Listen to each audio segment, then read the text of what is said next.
Corona जैसे virus से जैविक युद्ध का उल्लेख है पुराणों में। आज जब पूरा विश्व कोरोना वायरस की महामारी से त्रस्त है, तो यकायक पूर्व में विद्वानों व वैज्ञानिकों द्वारा अगला विश्व युद्ध जैविक अस्त्रों से होने की भविष्यवाणी का ख्याल आता है। कोरोना के भयंकर प्रकोप के बीच विद्वानों ने यह तो खोज निकाला है कि शिव पुराण में कोरोना रक्षा कवचम का उल्लेख है। आपके अवलोकनार्थ स्क्रीन पर शिव पुराण से संबंधित एक पृष्ठ भी प्रदर्शित किया गया है। हालांकि अभी इस निष्कर्ष पर नहीं पहुंचा गया है कि यह महामारी प्रकृति के प्रकोप के रूप में उत्पन्न हुई है या यह कोई षड्यंत्र है। बावजूद इसके, चूंकि इसकी शुरुआत चीन से हुई, इस कारण इसे चाइनीज़ वायरस कहा जाने लगा है। कुछ लोगों का मानना है कि इसके पीछे चीन का साजिशाना हाथ है। महाशक्तियों की राजनीति के चलते चीन को इस साजिश के लिए दोषी तक ठहराया जा रहा है।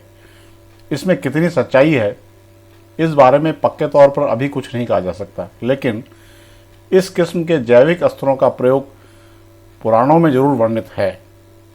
उनके नाम माहेश्वर ज्वर व वैष्णव ज्वर बताए गए हैं।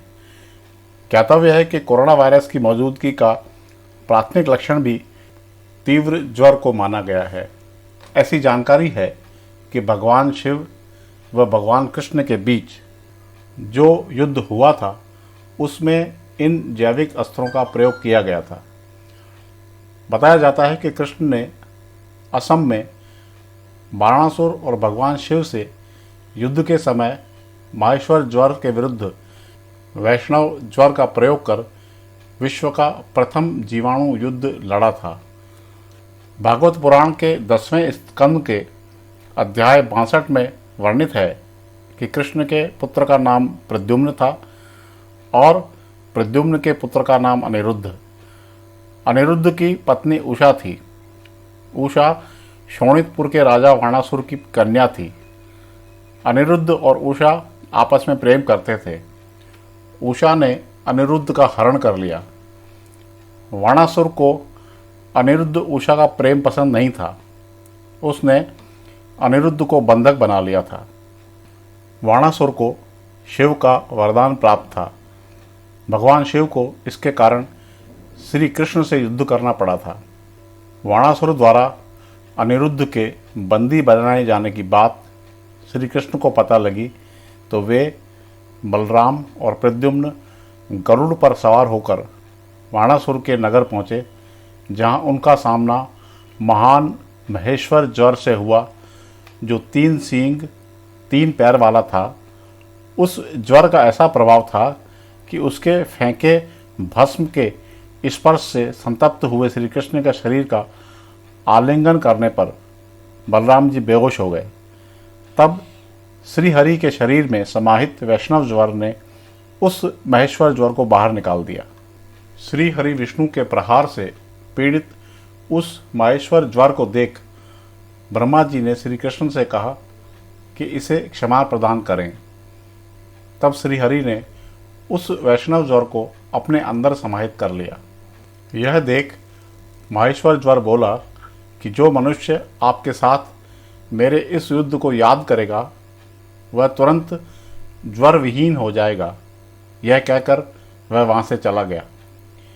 एक अन्य प्रसंग के अनुसार दक्ष नाम से प्रसिद्ध प्रजापति ने यज्ञ करने का संकल्प लेकर उसके लिए तैयारी आरंभ कर दी।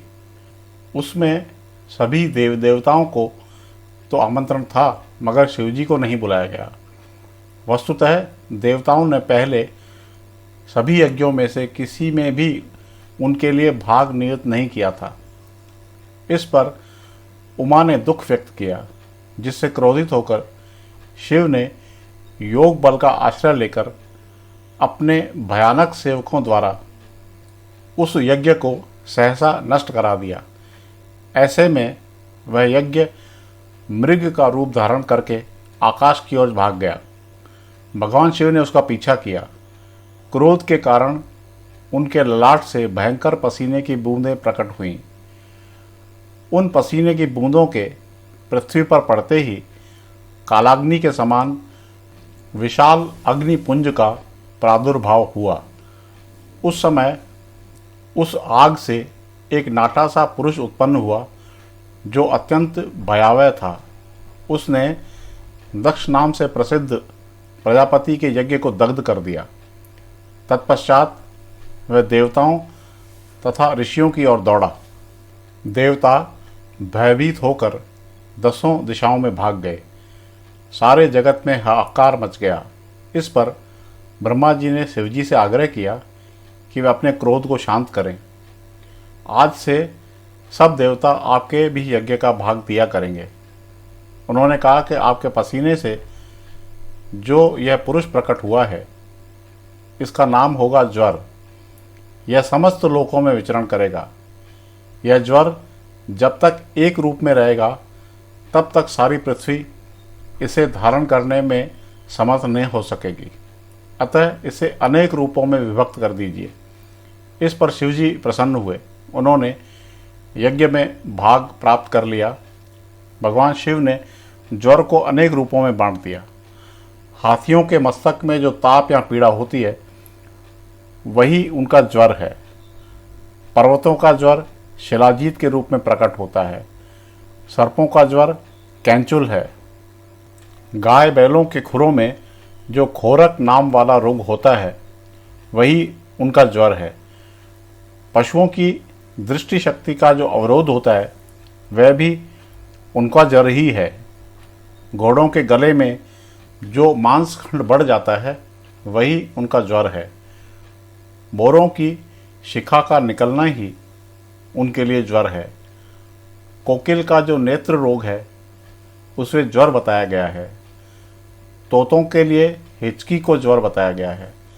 सिंहों में थकावट का होना ही ज्वर है। मनुष्यों में यह ज्वर के नाम से ही प्रसिद्ध है। यह मृत्युकाल में, जन्म के समय और बीच में भी मनुष्यों के शरीर में प्रवेश कर जाता है। इसी ने वृत्तासुर के शरीर में प्रवेश किया था।